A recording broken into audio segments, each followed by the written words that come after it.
Quero passar no mestrado, mas não sei como fazer. Então vem cá, que hoje eu vou mostrar para você. Galera, hoje a gente vai tratar sobre um assunto muito interessante, que é como fazer a seleção para o mestrado. E muitas pessoas me procuram, me perguntam: "Ah, Ícaro, como é que você fez para fazer o mestrado tão jovem e tal? Como é que foi a seleção? Você tentou várias vezes?" Então, eu vou fazer um vídeo sobre isso, explicando um pouco da minha experiência, mas hoje a minha ideia é trazer mais dicas para vocês e dicas do processo de seleção de mestrado, que é muito parecido em diversas áreas. De modo geral, a seleção do mestrado, ela se dá em três fases, em alguns lugares duas, em alguns lugares três. Primeiro, você tem normalmente a avaliação do projeto, então você tem que elaborar um projeto de pesquisa. Segundo, você pode ter ou não uma prova de proficiência em língua estrangeira ou uma prova voltada à área técnica do mestrado que você vai fazer. Então depende muito do edital e do concurso. Por isso, uma das principais dicas é leia o edital. Essa dica, inclusive, vai ter que estar aqui, né, escrito, porque é impossível você passar numa seleção de mestrado sem você ler o edital minuciosamente e ver as fases da seleção, principalmente o que você precisa saber para essas fases de seleção. Então esse é um primeiro ponto. Além disso, você passa necessariamente por uma entrevista. Em toda e qualquer seleção de mestrado, você vai ter uma banca de entrevista onde você é entrevistado.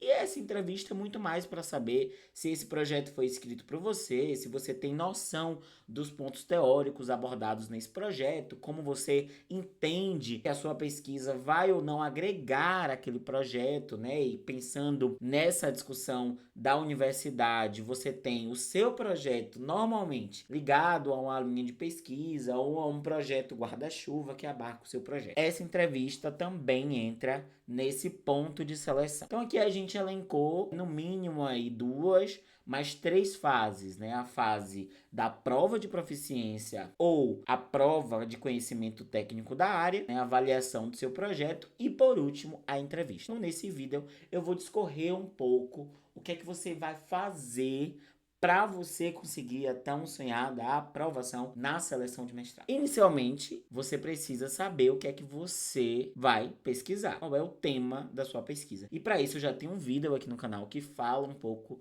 sobre a minha experiência na definição de tema e algumas dicas interessantes sobre o que você e como você vai escolher pesquisar. Então eu vou deixar aqui esse vídeo para você já lá, né, depois desse vídeo da gente aqui, ir lá dar uma olhada e entender um pouco esse processo de escolha do tema de pesquisa. Depois disso, eu sempre sugiro que você analise o programa para qual você quer prestar a seleção. Então, normalmente, algumas coisas você vai precisar olhar. Por exemplo, você quer prestar a seleção de mestrado numa universidade próxima onde você mora, ou você vai prestar essa seleção de mestrado em outra universidade. Então, tudo isso precisa ser analisado. O tema da pesquisa que você atua tem, né, em alguma universidade essa área, né, como uma grande área de especialização dessa universidade. Então, por exemplo, eu quis fazer mestrado interdisciplinar pesquisando sobre universidade. Um dos poucos programas que tem no Brasil é o da UFBA, que é o mestrado em estudos interdisciplinares sobre universidade.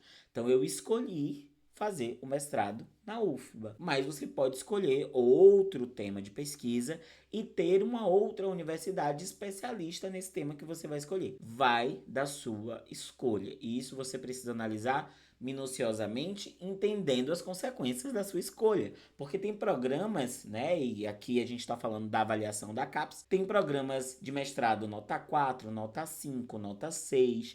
Então vai depender também dessa sua escolha. Você vai escolher um programa, olha a nota desse programa, olha a especialização desse programa, quais são os professores inscritos desse programa, quais são as linhas de pesquisa desse programa.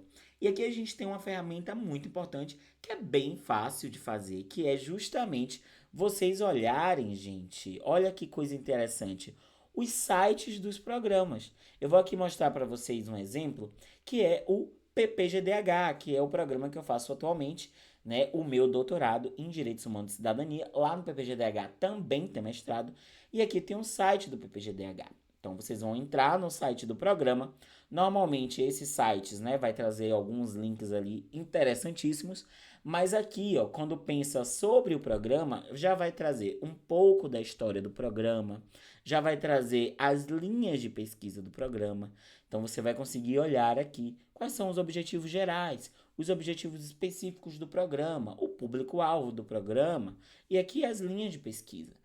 Essas linhas de pesquisa são extremamente importantes. Sabe por quê?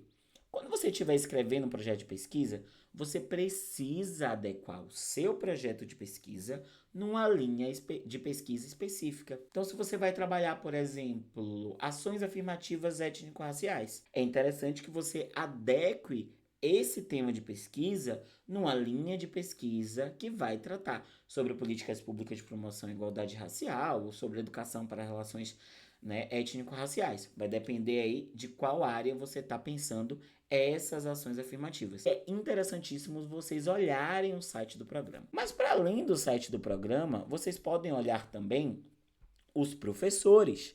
Então, olhar quem são esses professores, o corpo docente, e aqui você já vai conseguir, por exemplo, começar a fazer uma investigação, né, de qual linha você vai fazer, qual o tema do seu projeto. Então, olhar esses professores e fazer, por exemplo, uma busca, né, no Lattes desses professores. Eu vou aqui mostrar a minha orientadora, vamos ver se o Lattes nos ajuda aqui agora. Minha orientadora, Renisa Cristina Garcia Filhos, e aqui você já vai ter o resumo dessa professora ou desse professor. Então você pode vir aqui nos projetos de pesquisa, ver quais são as linhas de pesquisas desse professor, você pode ver quais são os artigos publicados, né, os novos artigos, o que é que esse professor ou professora está pesquisando.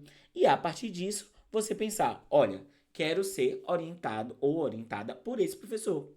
Qual a linha de pesquisa dele no programa? Ok, então eu tenho que fazer o meu projeto com base nessa linha de pesquisa e com base nessa trilha. Então, para você fazer um projeto de pesquisa para uma seleção de mestrado, é importante que você pesquise a linha teórica do seu futuro orientador, da sua futura linha de pesquisa, do programa que você quer prestar essa seleção. Não vai fazer seleção de mestrado sem fazer essas pesquisas anteriormente, porque muito possivelmente você não vai passar, você vai se frustrar e você vai ter que fazer um retrabalho. Foca primeiro na pesquisa prévia da linha que você quer, do professor que você quer ou da professora que você quer que seja seu orientador. Veja os artigos, o que está sendo publicado, conheça a área que você vai pesquisar futuramente. Fechou nisso? Escolheu a linha de pesquisa, escolheu o programa, escreveu o seu projeto, pode ter uma prova teórica ou uma prova, né, de língua estrangeira. Se tiver a prova de língua estrangeira, é aquela coisa, estudar a língua estrangeira instrumental escolhida ou, né, fazer o TOEFL ou o Duolingo Test, a depender do edital. Em relação à prova teórica, a mesma coisa, mas você vai se aprofundar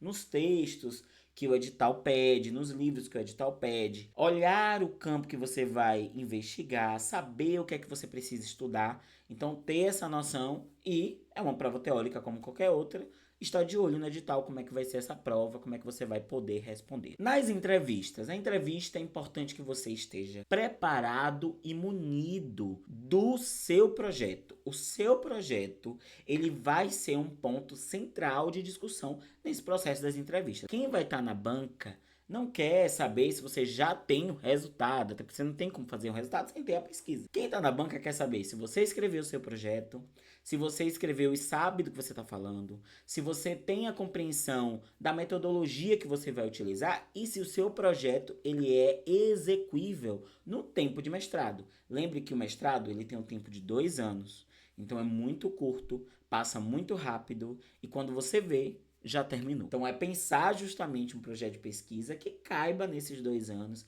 que caiba na linha teórica do seu curso, que caiba na linha teórica do seu orientador. E é isso que vão se questionar na entrevista. Se vocês seguirem certinho, vocês conseguem passar por uma seleção de mestrado de forma tranquila e aí, né, dar o seu melhor e ficar entregue à concorrência, né? Porque você, além de estar disputando consigo mesmo, você disputa com muitas pessoas, né? Principalmente em programas muito conhecidos ou em programas muito procurados. Se você gostou desse vídeo, eu peço que curta, peço que compartilhe, peço que se inscreva aqui no canal, principalmente, e ative o sininho, porque eu tô sempre produzindo e agora vem uma trilha muito boa sobre o mestrado. Então eu vou fazer vários vídeos sobre o mestrado. Espero que você curta e que você continue me acompanhando aqui. Tchau, tchau e até a próxima.